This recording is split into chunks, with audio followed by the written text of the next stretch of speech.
مولانا احمد علی صاحب لاہوری رحمۃ اللہ علیہ مفسر قرآن، شروع میں تو وہ سکھ برادری کے تھے، اللہ نے ان کو ایمان دیا، پھر ہمارے اکابر حضرت شیخ الہند صاحب اور حضرت شیخ الاسلام صاحب رحمہم اللہ جو کسی زمانے میں مالٹا میں اسیر رہے، ان کے ہاں پڑھ رہے تھے۔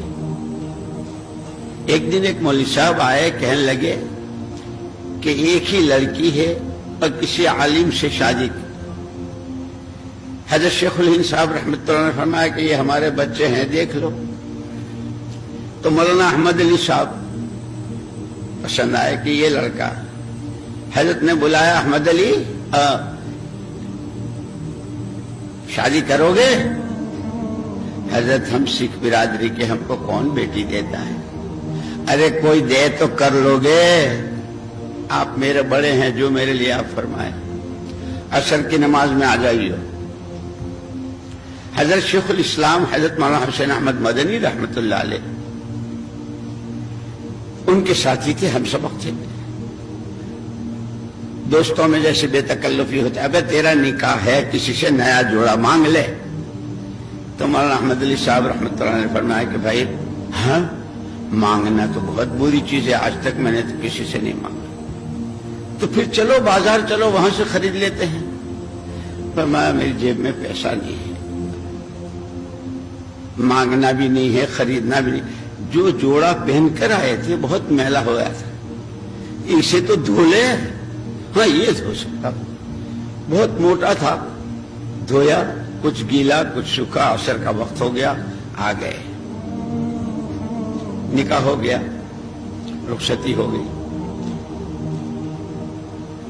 گھر والوں نے اپنی بیٹی سے پوچھا کہ بیٹی کیسا پایا ہے؟